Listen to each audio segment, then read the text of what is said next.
Who is going to have the better game one? Believe it or not, I think it's probably going to be Kawhi. Okay. I think it'll be close. I think they'll both have pretty good games, but I think that Kawhi Leonard will have a slightly better game. That doesn't mean they're going to win this game, but it does mean that I think that he's going to come out a little rested and weary. I covered him in the Eastern Conference Finals.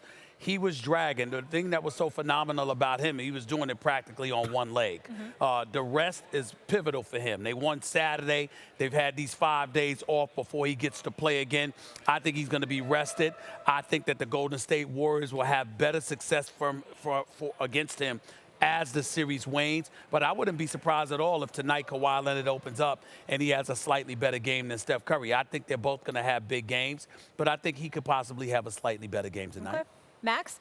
I think Kawhi might be rusty to start the game, but by the end, it'll be Kawhi Leonard who has the better game. I think he's the best player in the world, and the reason is the difference is at this point, at this level, who performs under pressure. Maybe Steph Curry can come through under pressure in this series. He can use the kind of fuel of people like me saying, hey, we haven't seen you at your best in the finals yet, as motivation, or he could be internally motivated to do better when it matters most and go off because he's certainly that talented. That's not really how Kawhi operates, it doesn't seem to me. Kawhi seems to be a cyborg from the future sent back in time to destroy everybody in the NBA.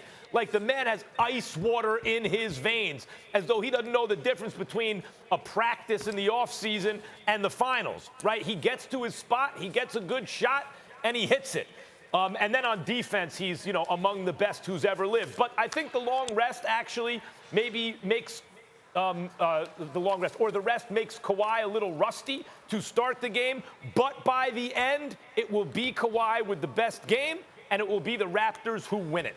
Well, Steph Curry has had double. Steph Curry has had double the amount of time off that Kawhi has. So if Russ is going to affect anybody, it'll affect him even more than it affects Kawhi. I honestly don't know what's going to happen tonight. I know that the Warriors are going back to the Oracle for Game 3 with this series tied 1-1. I don't know whether it's games 1 or 2, but they will win one of these games in Toronto. Okay. I don't think they're going back to the Oracle down 0-2. The other thing about Steph is his offense, as much as he's the greatest shooter ever, I agree. Yeah. It's somewhat he somewhat relies upon his pick and roll partner, his real crime partner. It's called the Splash Brothers. Oh, it's Clay. No, it's really Draymond. And if Draymond has a problem with the length and the excellent defense of the Raptors, then that may affect Curry in turn because that's his pick and roll partner. So as much as they can throw great defender after great defender at Kawhi and maybe not have to double and trap Draymond, Clay, Iguodala, if the Raptors do the same thing to Draymond, that could affect Curry. I think that Draymond, we got to give credit where credit's due. He's lost like 23 pounds. Yeah. He's light of foot right now, and he's quicker and faster than I've seen him in recent memory. So he made sacrifices during the regular season, specifically for the postseason run. And as we've watched him in this postseason with the lighter weight, we got to ask ourselves whether that's going to be a plus or a minus, because on one hand, the quickness and the speed is going to work to his advantage, but the absence of girth that he used to have with guys like Ibaka and Gasol in the post area, that's going to have me looking at somebody like a Kevon Looney and wondering Boogie Cousins and coming back and how many minutes is he going to be able to log. That's going to impact this series as well.